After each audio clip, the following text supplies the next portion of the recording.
So, John, I would say that when you are mean to somebody, trying to inhibit them, yes, you are sending inhibiting word slash neurotransmitters. However, it's quite possible that that person is set up internally so that actually these inhibitor signals excite them and make them more sure of whatever they're peddling or pushing or believe or whatever. So there's no guarantee it'll work. Statistically, if you were mean to 1,000 people, yeah, you'd inhibit most of them. But if you pick and choose systematically who you're mean to, who knows? Maybe you're systematically choosing people that will be excited by your inhibition messages. Anyway, that's the theory. That's in the model. Okay, so as on point two, Ray, this is the difficult thing because I don't want to be masochistic or sadistic. So Ray has been through a lot recently. I don't really, I want to say what I think about it, but I don't want to try to relay all the details of it. You could go to his current channel, and see, but he said he's going to delete it in the next 48 hours, so you might not, you might not see. I don't want to be like, hey, look what's going on here. This is different. This is someone I've talked to for 10 years, made a song about, um, from 10 years ago or something like that. And I find him interesting. I'm going to go on to point three for a second and say, look, I have a unidirectional system of judgment. If I find somebody interesting and they find me boring, that doesn't change how I find them. If I find somebody brilliant politically and they think I'm just an idiot, I don't start thinking I'm an idiot. I still think I know what I'm talking about politically. But I also don't stop believing in what they said. I don't stop believing in someone's brilliance because of their opinion of me. So that would apply here to Snake Plisskenist slash Ray, your Lord and Savior. I find him interesting. I find his ideas interesting. Recently, even during this breakdown, this pretty much a mental breakdown that he has been having, that he seems to be somewhat recovered from, but not entirely. Um, he said a problem he had with people is that people seem to live life as though it's a confidence game. You know, a confidence game, which is like a con job where you create confidence and emotional experiences for people, and that's how you succeed. If you convince people that you're cool, then you're cool. Doesn't matter if you're not really cool. That's the way I interpret saying everything is being played as a confidence game, and I agree with that fully. He says a lot of things like that. But he's also narcissistic, and he's also having violent ideation. He thought he was God for the last month and a half, or the last, a month until 2 weeks ago when he realized, okay, this isn't beams of power out my eye. That's a reflection of my phone, and he settled into realizing that he's processing his anger for his family, his sister and his father. A lot of what I think about as I watch this is, I well, I was going to say of course, but I guess it isn't of course that we can count on. But I want him to do well. He was homeless years ago. He says he's had this delusion that he was a god for 6 years. I thought it was a bit. He didn't talk about it a lot, and then it came up really strong in the last month or so. It's come up a couple other times. So I guess that, it's been a distraction for him. I believe him for the whole time that he made this channel named as if to indicate that. And now he's processing his anger, and he's 41 years old, and some people would say, hey, get over it at that point. Well, the funny thing is, some people remember, like, I don't like for people to hold grudges. But if you have a hurt feeling that's from when you were 10 and now you're 40, almost 41, now 41, if you can remember that that hurt your feelings, you're actually a little better off than somebody who got those hurt feelings and totally forgot about them, totally buried them. They're inaccessible. And now you're angry about other things and you need to go to a therapist to figure out what it was really about. Now, Ray worked himself out of being homeless after what you might call a misadventure with the French girl in Europe, but he did a good job of it. Now he's working, he doesn't really have to rely on anybody else, and that's a big success. Now, is it hard? No, he just by trying to do it, he was able to do it. For Ray, it's not hard. So it's not like, hey, Ray, good job. Who could think you could do it? No, you could do it. All you had to do was just put your attention on it. And there's people who might fail at that level of just putting their attention on it. But, Ray can pull it off. So be happy about that, one would say, as an observer. But it gives me a lot of ideas and thoughts because I do feel like there, but for the grace of God, go I. I also have had in my life a lot, and I'm 10 years older, more than 10 years older than Ray, but I've had a lot of those kind of thoughts, and I, feel like here's the way that I can handle them. And, but also, there, but for the grace of God goes Ray compared to me. Like, Ray has no relationship, no woman. He's totally, like, burnt out on the concept. Again, for interesting reasons. Like, when you're courting somebody, you've got to convince them you're a good person, which means you have to say things and go through this kabuki dance. And fuck that, I don't like kabuki dances, which I sympathize with. But I mean, I did get married. I'm married a second time now. So I'm lucky there, but for the grace of God, I could be all alone like Ray. But then again, at 40, I had met my current wife, but only for a couple years. And I'd been through a terrible experience of a relationship. And obviously, as many people know, the whole thing, and with my children that I loved and love still, he's lucky to have not gone through that. So, if we're all struggling with life, and as far as Ray blaming his dad for things and not helping him learn how to have a pride and not showing him appreciation for the things he did that his parents wanted and this kind of thing, well, what kind of a childhood experience did Ray's dad have? I think that might be at the root of some of this. That's what I found out in my own case, is that you can blame your dad and your granddad only to find out that it was your great granddad that started all this shit. Probably your great great granddad or your great great great great. Oh yeah, welcome to being a monkey.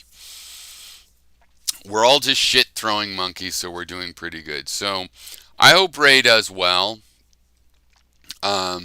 I want him to stop any violent ideations, but the rest of it, whatever he has to process, if he has to go no contact with his family, like he's saying now, or if he can just understand that they aren't metaphysically perfect beings like he'd hoped as a child, and accept them as they are, which would be better. Whatever the result, good luck to you, Ray, and that's all I'll say about that. And if anybody else is a subscriber of Ray, though, I'd be interested to hear what you think about what's going on.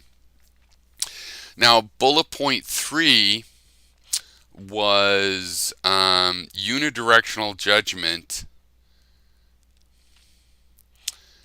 And the idea So I talked a little bit about this already, but what I'll talk about as an addition, the second part of that is a lot of people interpret the willingness to have unidirectional judgment, right? Like, I think you're smart and cool and pretty, and that person goes, yeah, well, I think you're dumb and lame and ugly. And then you go, geez, well, if that's what you think, I think you're dumb too and ugly too.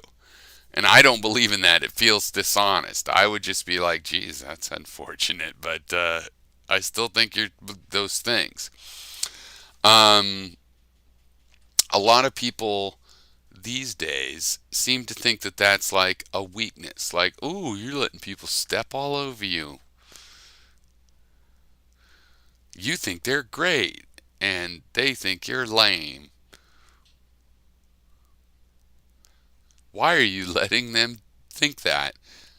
Now, my position is that, well, I'm not letting them do anything per se. I mean, I guess, I could not let them think that and they still would, so I can't not let them think that. So they can think whatever they want and I think whatever I want. And if I let their position change what I think, then I'm not thinking for myself.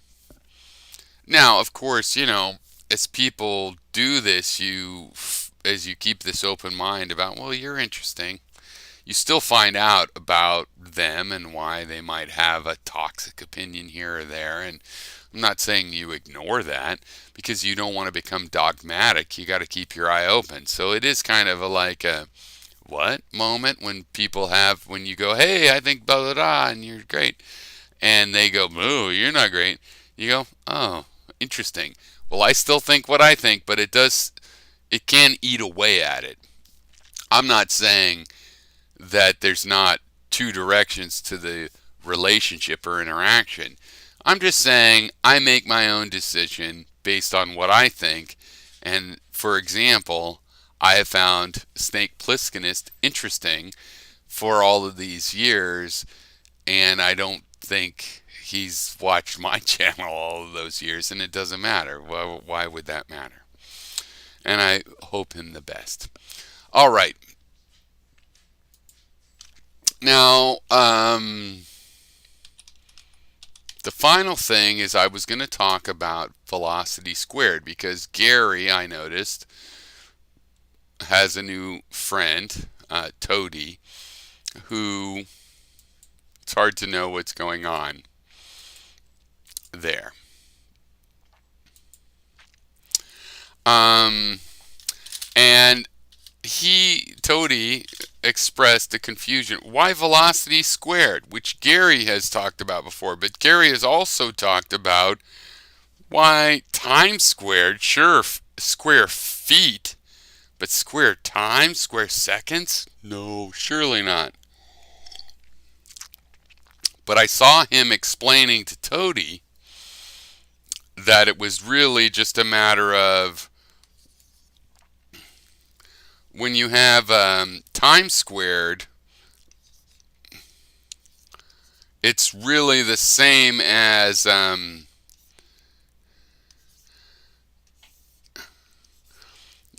taking distance over seconds, all of that together over seconds. And he was explaining that. But I think the explanation of velocity squared requires another approach.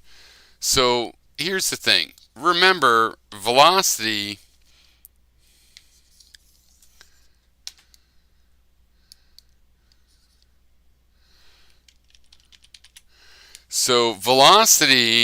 equals the change in distance over the change in time, which is another way of saying just distance over time, which is meters per second. It could be miles per hour, whatever. We're going to use meters per second. All right. There's a reason that it's important to remember that it's the delta, and that's basically the reason for that is what if your distance, there's an origin point and your distance doesn't start at 0, then delta D isn't going to just be one number. It's going to be one number minus where you started at. Same thing with T. Otherwise, and with unit analysis, you can just think of D versus T, which you can think of as meters per second. All right. All right, so velocity equals D over T. Now, here's the thing. That's all that velocity means. Velocity is a shorthand for distance divided by time. That's it, right? So, for example, acceleration is the change in velocity over the change in time, right? So that's in unit analysis v over t. Again, here with the unit analysis, we can just think of, oh, it always starts at point 0. But as you do real equations in the real world, you can't be changing the 0 point. So you want to be able to start a segment of your calculation not at 0. And that's meters per second over seconds, right? So what is the change in velocity, the change in meters per second over a particular time period, right? So if I am every second I'm going 10 miles per hour faster, then after 6 seconds, starting from 0, I'll be going 60 miles per hour, right? And so that is the acceleration, v over t. But look, v is just delta t, or d over t. So that means that it's d over t, which equals d over t squared mathematically. D over d squared. So that's what acceleration is. All right, now when you go to the next level, you have force. Force equals ma, right, which would be delta m, but m never changes unless you have a nuclear reaction where mass is changing into energy. So it can actually change. So the change in mass times the change in acceleration, or ma, in unit analysis, which equals mass times d over t squared, because there is no such thing as velocity per se. There's distance, there's time, and there's mass, and the relationships between them. A is d over t squared, so F equals m times d over t squared. Now with energy,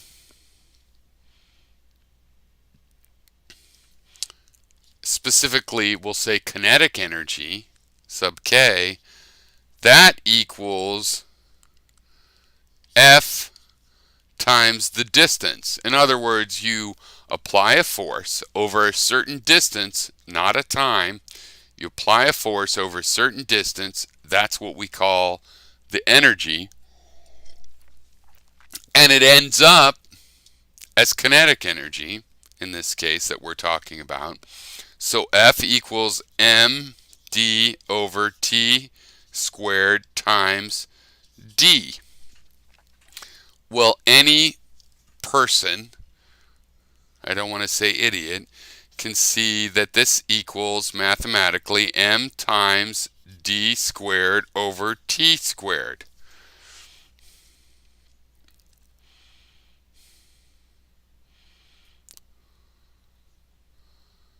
Now wait, I'm missing the half. Why is that? The energy is equal to the mass times the, but there's a half missing. I'm a half off. Okay, the half, so see, there is no v squared. There's d squared over t squared, which happened for very obvious reasons. Now we're missing a half. Why is the half missing? The half is missing because when you compress a string, the more you compress it, the higher the force. So if you have force times C for compression, it goes like this, right? So F times D is this whole square. F on this side and D on this, compression on that side. But wait a second. It's only this part that you want to get. Why? Because that's how much the force is at any amount of compression. So it's 1/2 of it. Here's the square. The triangle is 1/2 of it.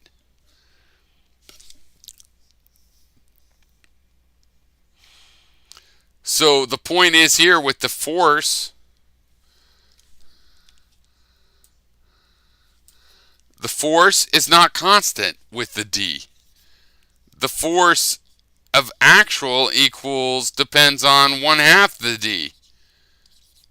So you end up with 1/2 FD because it's basically calibrated to springs.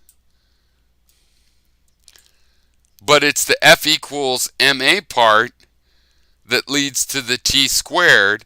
And then since with energy you multiply by D, right? So that's how you get the D squared over T squared. That's why they say V squared. But it's not really V squared. It's D squared over T squared. And with gravity, it is the whole square. Why? Because gravity is constant. A spring, if you compress it halfway, has a certain force. If you compress all the way, it has twice the force. That's the properties of a spring to which these equations were calibrated. But gravity has the same force the whole time. The same force. If you have a constant force, then it's FD. But with a spring, it's half of that. And that is to which the kinetic energy was calibrated. And why would there even be a calibration? Well, because of the fact that kinetic energy is this one kind of energy. There's also a latent energy, chemical energy in gasoline, a potential if you burn it. There's also all kinds of potential energy. And the thing is, they all go with V squared. Why? V squared? No, not V squared. D squared over T squared. For the mathematical reasons that I've just demonstrated. All right. Cheers to everybody. And thanks for waiting for the second half. I really appreciate that. You're wonderful viewers. Everybody deserves a big round of